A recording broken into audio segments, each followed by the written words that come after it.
Hello students, our today's topic is chapter 15 introduction of graphs. इस chapter में हम graphs के बारे में स्टडी करेंगे कि ग्राफ्स कैसे होते हैं, उनका यूज़ कैसे किया जा सकता है और ये कितने टाइप्स के होते हैं। ठीक है, सो यहाँ पे फर्स्ट टाइप ऑफ ग्राफ दिया हुआ है a bar graph. So bar graph क्या होता है? A bar graph is used to show comparison among categories. जो बार ग्राफ होता है वो कुछ कैटेगरीज दी होती है, उनमें कंपैरिजन बताने के लिए हम इस बार ग्राफ का यूज़ करते हैं। ठीक है, इट में कंसिस्ट ऑफ 2 और मोर देन पैरेलल वर्टिकल और हॉरिजॉन्टल बार्स। और इस ग्राफ में क्या होते हैं? पैरेलल जो होती है वर्टिकल और हॉरिजॉन्टल रेक्टेंगल्स होते हैं। जैसे ये गिवन है, ये देखिए ये सारे बार्स के, ये ग्राफ है, इस ग्राफ को हम बोलते हैं बार ग्राफ। इसमें क्या होता है? देखिए ये जो ग्राफ बना है ये रेक्टेंगल शेप का है, तो इसमें ये तो हो गया वर्टिकल, क्योंकि ये ऐसा बने हुआ, ये हो गया वर्टिकल। और अगर कुछ ग्राफ ऐसे सपोज ऐसे बने होते हैं लाइक दिस, ऐसे एक ऐसा बनाओ, सेकेंड, तो ये ऐसे ग्राफ्स को हम बोलेंगे ये हॉरिजॉन्टल ग्राफ है, और ये जो गिवन है ये होते हैं वर्टिकल ग्राफ। ठीक है, तो ये तो हो गए टाइप्स, ये हो गया बार ग्राफ। ठीक है, इसका यूज़ जो होता है कंपैरिजन के लिए यूज़ किया जाता है। So this is bar graph and second is this is also a type of bar graph. ये भी बार ग्राफ का ही टाइप है, बट इसे हम कहते हैं double bar graph. Double bar graph क्यों कहते हैं? क्योंकि इसमें देखिए, इसमें एक ही साथ जो है कितने दो ग्राफ ऐड है। एक ग्राफ ये हुआ, दूसरा बार ग्राफ ये, इस ऐसे ग्राफ को बार ग्राफ बोलते हैं, जैसे ये रेक्टेंगुलर शेप के होते हैं। ठीक है, इसमें दो ऐड है तो इसलिए इसे बोल रहे हैं डबल बार ग्राफ। ठीक है, तो ये हो गया डबल बार ग्राफ। अब अगला है हमारे पास पाई ग्राफ। पाई ग्राफ को हम क्या बोलते हैं? पाई ग्राफ को हम सर्कल ग्राफ भी बोलते हैं। इसे हम ऐसे इसकी डेफिनेशन इस तरीके से दे सकते हैं कि a pie graph is use to compare part of a whole.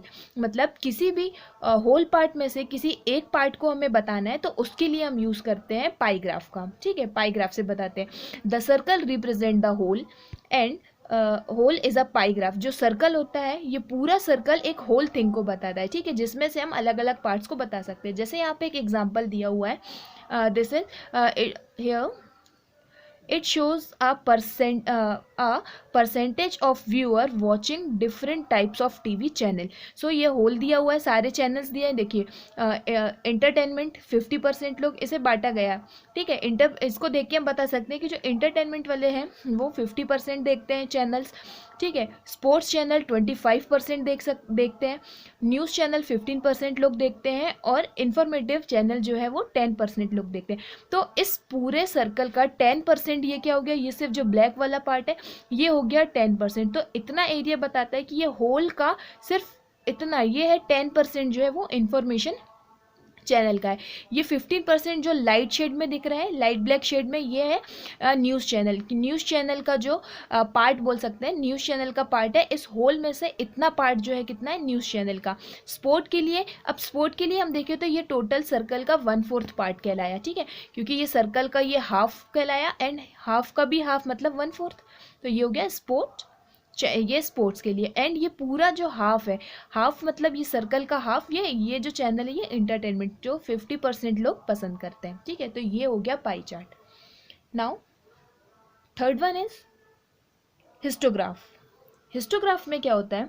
A histograph is a bar graph that show the data in interval. It has adjacent bar over that interval.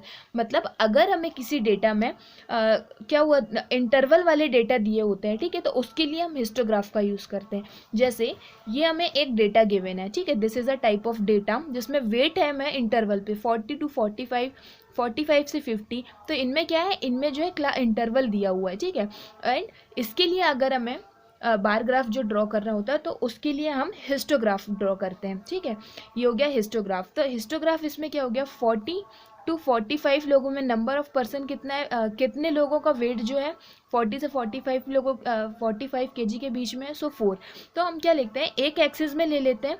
देखिए यहाँ पे ये वाली हॉरिजॉन्टल एक्सिस जो होती है x axis, और इसे हम कहते हैं वर्टिकल, ये वाई एक्सिस, ऐसा ये वाई एक्सिस होती है। ठीक है, सो यहाँ पे हम एक्स एक्सिस में इंटरवल को ले लिया, यहाँ 0 जो ये जो टेढ़ी जो लाइन दिख रही है ना, ये लाइन शो करती है कि यहाँ पे हमने जो है नंबर को नंबर शो नहीं किया है। शुरू कहाँ से किए हैं, 40 से शुरू किए। तो ये हम इसको इसीलिए ये लाइन जो है यहाँ पे ऐसी ब्रेक की हुई बनी हुई है, मतलब यहाँ पे नंबर शो नहीं है। अब यहाँ से स्ट्रेट है, मतलब यहाँ से नंबर शो है।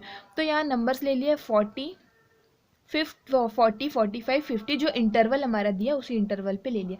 अब 40 to 50 में कितने हैं, 4, तो हम 40 और 45 वाली लाइन को लेकर गए 4 में, ठीक है। फिर 45 से 50 वाली 45 to 50 12 है, तो ये इसी लाइन को हमने क्या किया, यहाँ से लेकर 12 एंड 50 12, तो ये दोनों 40। अब देखिए 40 से 45 में अगर हम देखें तो इन दोनों की ये कहाँ जा रहे हैं, दोनों 12 पे। तो ये होता है बार ग्राफ। इसमें क्या होता है, इस बार ग्राफ में ग्राफ्स के बीच में जो रेक्टेंगुलर बार्स होते हैं, बार्स के बीच में गैप नहीं होता है, ठीक है, कोई डिस्टेंस नहीं होती है, वो एक से लगे हुए ही रहते हैं। तो ये हो गया हमारा हिस्टोग्राफ, ठीक है। अब लास्ट आता है हमारा लाइन ग्राफ। तो लाइन ग्राफ का यूज़ होता है, a line graph display data that change continuously over the time period. जो लाइन ग्राफ होता है वो कंटिन्यूसली क्या होता है, चेंज होता जाता है टाइम के अकॉर्डिंग, टाइम पीरियड के अकॉर्डिंग वो बदलता जाता है। तो ऐसे डेटा को ऐसे ग्राफ को बोलते हैं line graph. For example time 6 AM, 10 AM, 2 AM, 2 PM and 6 PM दिया है। तो टेम्परेचर 6 AM पे कितना है, 37, 10 पे 40, 2 पे 38 एंड 6 पे 35।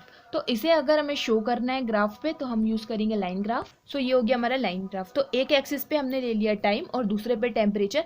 तो 6 पे कितना था, हमने देखा था 6 पे था, 6 AM पे था 40, तो हम यहाँ से 6 AM पे 37 था, ठीक है। सो 6 AM, अब ये 36 और 38 के बीच में आता है 37। सो 6 को हम लेकर गए कहाँ तक, 37 तक, एक डॉट रखा। इसी तरीके से यहाँ पे हमने 10 AM पे कितना है 40, दूसरा डॉट। अब सभी इन जो डॉट्स हैं, इन सभी डॉट्स को हम क्या कर देते हैं, ज्वाइन कर देते हैं। तो जो ग्राफ बनता है उस ग्राफ को हम बोलते हैं लाइन ग्राफ, ठीक है। तो ये हो गए टाइप्स ऑफ ग्राफ। अब हम इसके बाद एक्सरसाइज के क्वेश्चंस करेंगे।